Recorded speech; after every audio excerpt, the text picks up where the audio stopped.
Please subscribe for future daily weather updates. Hello everyone, welcome back to the channel for another video. I got your weather update here on your Friday, August the 23rd, and I am Greg Majeski, your personal weatherman, as we're looking at the current satellite imagery here across the nation. No major storm systems to talk of. We do have a stationary boundary here stretching just off the Carolina coast, coming back toward Florida, setting up the clouds and a little bit of rain in this area. Got a little cluster of storms here across Nebraska and Kansas here for this morning. And we do have some unsettled weather here across the Pacific Northwest from Washington State, stretching down into Northern California, but no real big players here. Very comfortable here in the east, very nice with many morning lows down in the 50s for this morning. Now, before we kind of get into the meat and potatoes of this report, if you've not yet subscribed to the channel, please help us get to 5,000. Just hit that subscribe button, hit that notification bell so you're alerted on future content, and give me a thumbs up. Leave me a comment down below. It really does help with the YouTube algorithm, especially when you're trying to build a channel. I can definitely use your help. All right, let's go ahead and take a look at the national current situation here, the current map right now. Again, you can see where the frontal boundaries are kind of setting up. Definitely unsettled here as this weak storm system came on shore yesterday here across Washington and Oregon here, and you still got the rains kind of lingering there. And you got the rains down here across Florida as well. It's been very nice here in the east with high pressure here and controlled temperatures in the 40s and 50s. We call this false fall because we know this is going to move out and we know we're going to get a nice big warm up, especially later this week. And I'll show you that in the model data here in a second. We do have a cluster of storms here across areas of Wichita this morning. One little severe thunderstorm warning here across areas near Augusta and El Dorado. Definitely a wet commute there across Wichita, Kansas for this morning, to say the least. But this should be moving on out. We should see conditions here improving here very shortly. All right, we're talking about our weather city of the day. Look at this beautiful sunrise here at South Padre Island, Texas. People down here along the Gulf Coast, wave height's not that bad. I picked Texas because, you know, Texas has been sweltering all this week, triple digits for big portions of the state. And what better way to go on to the beach this weekend and cool off here? We're expecting mostly sunny skies here on your Friday with an afternoon high about 93 here in South Padre Island. And hey, if you would like to have your city highlighted as the weather city of the day and you got a great webcam, please just go ahead and post that link down below. I'll take a look at it and I'll consider it for a future report. All right, now we're going to go ahead and talk about the severe weather risk here as we're going into this weekend. We're going to be talking about what you can expect here for the next several days, as we're going to be looking at some pretty active weather, especially getting into Sunday. Let me back this up here once again. You're looking at that green. This is for your Friday, so we're talking about a marginal risk for severe weather here, say from heading up toward Great Falls, coming down toward Jackson, Wyoming, coming back down toward Utah near Salt Lake City, even down toward Tucson might see some activity as well. No big deal for your Saturday. Saturday not looking too bad there as well. Again, marginal risk for areas like Denver and Cheyenne maybe getting in on the action. It's the day 3 action on your Sunday. That's what we're going to watch there. That's when that slight risk is going to be taking place there. We'll be watching that pretty closely as we could be seeing some active severe weather there as well as we're going to be looking at, I think strong gusty winds will be our big threat up here. So we're talking about, Great Falls, the areas right there, getting near Minot and near Aberdeen. That's going to be the areas of concern. And that'll be round 1. We'll be looking for another round, I think, of severe weather toward the end of next week, as we're going to watch this storm system that's going to be kind of riding the Canadian-U.S. border, may set off some additional severe weather there. We'll talk about that more when we look at that severe weather risk here in just a second. The other part we're talking about has to be the tropics. Boy, they have been very, very quiet. And us weather geeks and weather nerds, we're going, man, it's August the 23rd. We're getting closer and closer to the peak of the hurricane season. We're not expecting anything for the next 7 days. It's very quiet out there. The environment has just been hostile for tropical wave activity coming off the coast of Africa. It has really been a pain as this has been seeing these systems kind of moving on out and have been moving into an area where we've had Saharan dust continuing to blow off the coast there.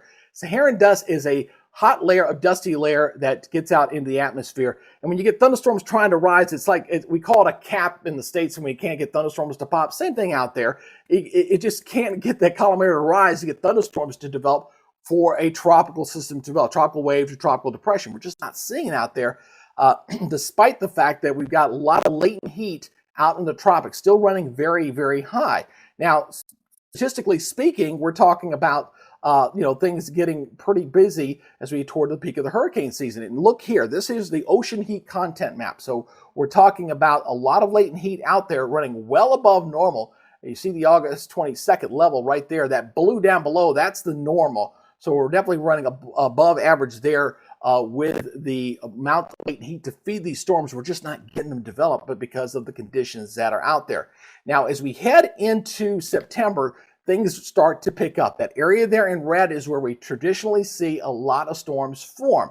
What I think we're going to probably end up seeing as we go into September, we're probably going to get something developed maybe closer to the continental United States, to the Caribbean and into the Gulf of Mexico, and not as far out in the Atlantic because the environment out there has just not been very hospitable, which is not what we thought when we started the season. I knew Saharan dust was going to be a wild card. I did a little feature on that, but it looks like that's going to linger here a little bit as we go into your September. So look for more development as we get closer to September. And here's the reason why. I want to show you this real quick. This is the kind of look at the dust that's out into the Atlantic. And we continue to get these plumes to kind of flare off here off the coastline here. So as long as this Saharan dust continues to blow off the coast here, you see that blowing out here going into this weekend, another little splurge there, a surge of dust out in the Atlantic. As long as that continues, that's going to continue to be a problem, folks. That's going to continue to be an inhibitor and continue to cause problems. I'll go ahead and run this thing all the way through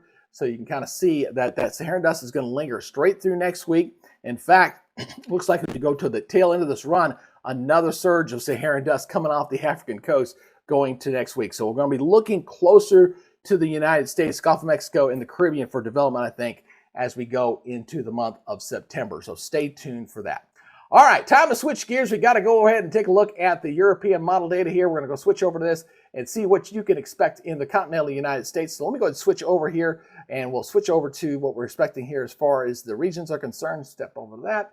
Let me pause this, and we're going to go ahead and take a look at the precipitation here mode here for the weekend. So we're looking pretty quiet again for the weekend. We do have that one system out in the northwest that's going to be moving inland. So we're talking about, the storm system out here. We're going to be looking at some active weather. Again, we were looking up into this zone going into going into Sunday, where we could potentially see some active weather there. But most of the country is still looking pretty quiet. So again, watch that timestamp in your upper right-hand corner as we go ahead and continue to watch this go on through. Again, we're seeing a few storms there going into Sunday.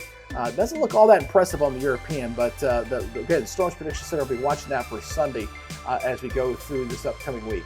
So as we continue this, again, this will continue to be a problem going in toward Monday. You notice you've got some storms there across areas of the Dakotas on your Monday, and that's just with this weak storm system. It's the one coming late in the week that's really caught my attention. That little system will continue to move up toward the north and into Canada. Most of the country will be quiet. It'll be building heat. That's going to be the big story here for next week for sure. And then we're watching this bowling ball that's going to be coming here right along the Canadian border, and may set off some severe weather here on your Thursday, Friday. So you notice here on late in the day on Thursday, we're talking about some pretty hefty thunderstorms here across Minnesota. May stretch down into maybe Kansas, Nebraska, and Iowa. That could be some severe weather there on that day. And that'll continue to move off toward the east as we go into the rest of this model run. So again, watch that timestamp as this pulls off toward the east. It's not as robust as it was yesterday. Looks like we get some active weather going Friday into Saturday across the Great Lakes in the northeast. And then we got a frontal system that's going to be kind of moving down this way. It'll beat back the extreme heat that we're going to see building next week, maybe knocking them down to more seasonable levels. But we're not going to see the big cool down like we had with this last front that blew on through that brought in that unseasonably cool weather. I think it just kind of beat things down just a little bit as we go into the following weekend. So this moves on out, and then it looks like it kind of stalls. So we'll probably see some more active weather along that boundary that we'll have to watch going into next Sunday here across the southeast and here across the south central plains. So we'll have to watch for some areas of showers and thunderstorms. Again, summertime, you can never rule out a possibility for an isolated severe thunderstorm with some gusty winds going into that weekend as well.